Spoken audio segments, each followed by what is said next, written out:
So this is my response to Professor Hill's feedback on my week 2 blog. She says, Alex, quote unquote, Alex, I can empathize with chasing ideas around, changing my writings, or being afraid to voice things that are daring or strange.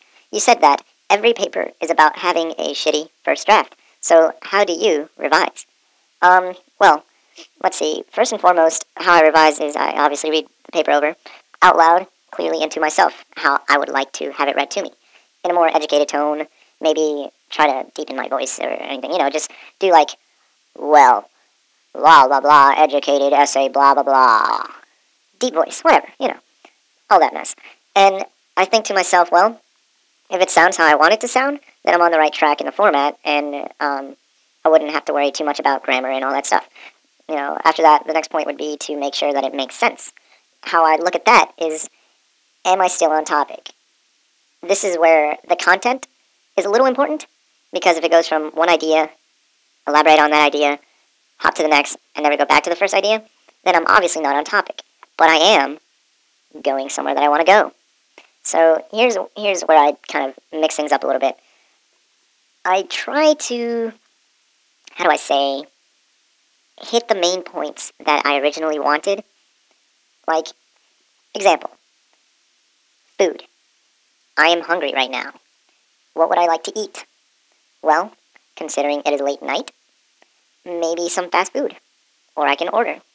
Or maybe some Jimmy John's. Yes, you can order whenever. Some Domino's? All right. Now see, that's that whole thing about me and food. That's where it all started. I elaborated a little bit into how I was hungry, but then I went into fast foods. See how it kind of hops around? I try to see what I really want out of the paper. Where my topic leads me is what I want to see out of my own paper, not where I want to completely just guide the topic straight into something and just make a crash course out of something firsthand. I mean, that's where the first draft comes in. And, if I hit a road bump, well, obviously, that might not be what I want to be talking about. Maybe it's a sign that it's a bad topic, or a sign that I just need to stop, calm down, think, look at the whole paper in general and see if it's even a good paper to begin with. So really, I revise the content at one point or another, yeah, just to make sure that it makes sense. Now, the last thing that I really do is to see where the meaning is at. Now, see, something as close as, like, immigration, I can easily find a meaning as personal to myself as I can make it personal to a lot of other people. But maybe topics like, okay, maybe I don't have a topic, because I make everything a little personal. But, there are meanings to everything. You can give anything a soul. This microphone that I'm speaking into has a soul. It's like my best friend. It listens to me in my times of need.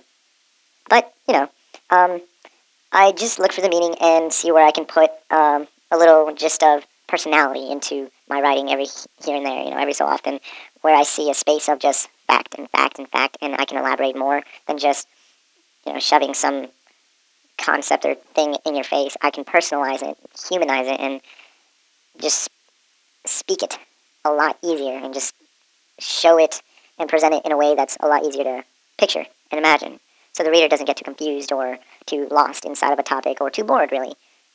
And quite frankly, if you're bored of, like, this audio blog, I understand. But actually, no, I don't. My voice is hysterical. How are you not laughing at this point? See, a topic as boring as this, I can make hysterical. So, just things that I kind of throw around and mix in.